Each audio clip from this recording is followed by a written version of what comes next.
The study of economics is a social science that focuses on how goods and services are produced, distributed, and consumed. Economics courses are often broken up into two categories: microeconomics, which focuses on individuals, businesses, and markets, and macroeconomics, which examines the economy as a whole and deals with issues affecting the entire nation or region. Microeconomics and macroeconomics cover different topics, but each class offers the opportunity to earn credit, advance placement, or both. What is macroeconomics? Macroeconomics studies the behavior of the overall economy and the factors that influence it, including the economic policies of governments, international trade, and investment.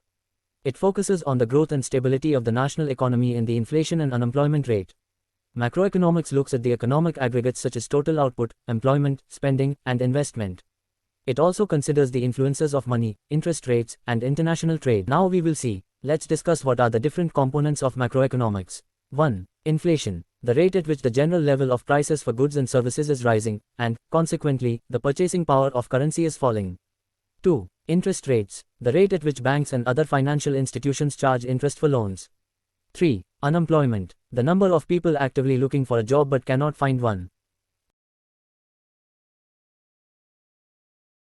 5. Money supply, the total amount of money in circulation in an economy at any given time. 6. Government spending, expenditures made by government entities to finance public goods and services. 7. Trade balance, the difference between a country's total exports and total imports. 8. International trade, the exchange of goods and services between countries. 9. Fiscal policy, the use of taxation and government spending to influence macroeconomic conditions. 10. Monetary policy, the regulation of the money supply and interest rates.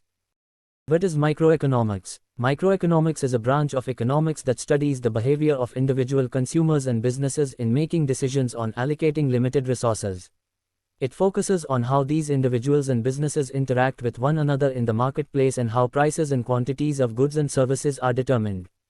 It also looks at the factors that influence supply and demand in the market, such as the availability of resources, the cost of production, and the availability of credit. Now we will see, what are the different components of microeconomics. 1. Demand and supply. This is the core of microeconomics, understanding how the interaction between buyers and sellers determines the price of a good or service. 2. Consumer theory. This looks at how individual consumers make decisions when choosing between different products. 3. Production and cost theory. This examines how firms make decisions about how much and what to produce, and how costs are affected by production decisions. 4. Market structures. This looks at how different market structures, such as perfect competition, monopoly, and oligopoly, affect prices and output. 5. Resource allocation. This looks at how resources are allocated among different industries, sectors, and individuals.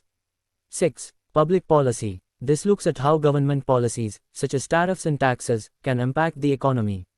At last conclusion we are come with that microeconomics focuses on the individual factors that affect economic decisions, such as supply and demand, while macroeconomics examines the overall economy and factors such as economic growth, inflation, and unemployment. Microeconomics looks at how individuals and businesses make decisions, while macroeconomics focuses on the larger economic picture. By understanding both micro and macroeconomics, individuals can better understand how the overall economy works and how their decisions fit into the larger picture. Thank you. Jai Hind.